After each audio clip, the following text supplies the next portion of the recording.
Hello students. आज की class में हम देखेंगे वाइटल स्टैटिस्टिक्स के कुछ इम्पॉर्टेंट एमसीक्यूज। फर्स्ट क्वेश्चन है, जीवन सांख्यिकी संग्रह की सबसे महत्वपूर्ण विधि कौन सी है? तो भारत के अंदर पंजीकरण विधि जीवन सांख्यिकी संग्रह की सबसे महत्वपूर्ण विधि है। पंजीकरण विधि।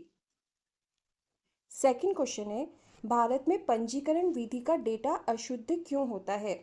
भारत में पंजीकरण विधि का डेटा शुद्ध इसलिए नहीं होता है क्योंकि पंजीकरण करवाना अनिवार्य नहीं है और पंजीकरण नहीं करवाने की वजह से डेटा हमें प्योर शुद्ध प्राप्त नहीं होते हैं। तो ऑप्शन नंबर सी इसका करेक्ट आंसर हो जाएगा, पंजीकरण अनिवार्य नहीं है। थर्ड क्वेश्चन, हमको फॉर्मूला दे रखा है P1 equals to P0 plus B minus D plus I minus E। ये फॉर्मूला क्या गणना करता है?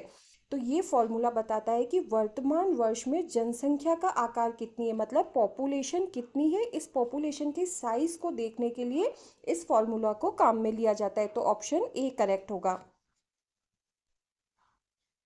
नेक्स्ट फोर्थ क्वेश्चन है, जो अभी प्रीवियस क्वेश्चन गया था उस पॉपुलेशन के फॉर्मूले में आई किसको दर्शाता है? तो ये आई अप्रवासी इमिग्रेंट्स को दर्शाता है।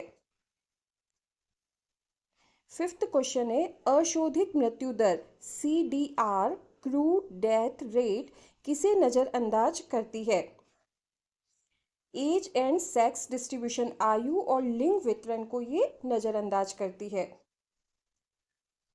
सिक्स्थ क्वेश्चन है, जीवन सारणी के निर्माण में किसे मृत्यु माप का उपयोग होता है? विशिष्ट मृत्यु दर का स्पेसिफिक डेथ रेट। इस क्वेश्चन का ध्यान रखिएगा, ये बहुत ही इंपॉर्टेंट है। जीवन सारणी के निर्माण में किस मृत्यु माप का उपयोग किया जाता है? तो जो विशिष्ट मृत्यु दर है जिसे हम शॉर्ट में SDR कहते हैं, ऑप्शन नंबर डी सही है। कौन सी प्रजनन दर ये मानती है कि प्रजनन आयु 15 से 49 में कोई भी महिला मृत्यु नहीं होगी?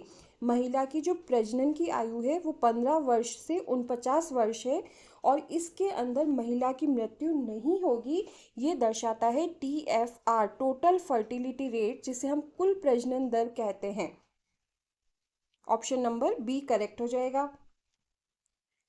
नेक्स्ट एट्थ क्वेश्चन है, सामान्य प्रजनन दर GFR जनरल फर्टिलिटी रेट अशोधित जन्म दर CBR से अधिक सटीक क्यों है? क्योंकि ये क्या होती है, एक प्रायिकता दर है, it is a probability rate, इसलिए सामान्य प्रजनन दर अशोधित जन्म दर से अधिक सटीक होती है। नेक्स्ट क्वेश्चन है आपका, शुद्ध प्रजनन दर NRR की गणना के लिए किस माप का प्रयोग किया जाता है? तो इसके लिए ग्रॉस रिप्रोडक्शन रेट GRR सकल प्रजनन दर का प्रयोग किया जाता है। लास्ट क्वेश्चन है आपका, शुद्ध प्रजनन दर ANRR इक्वल्स टू 1 है तो जनसंख्या क्या होगी? जनसंख्या ऐसी कंडीशन में स्थिर रहती है, स्टेबल होती है। तो ऑप्शन नंबर डी करेक्ट हो जाएगा। Thank you.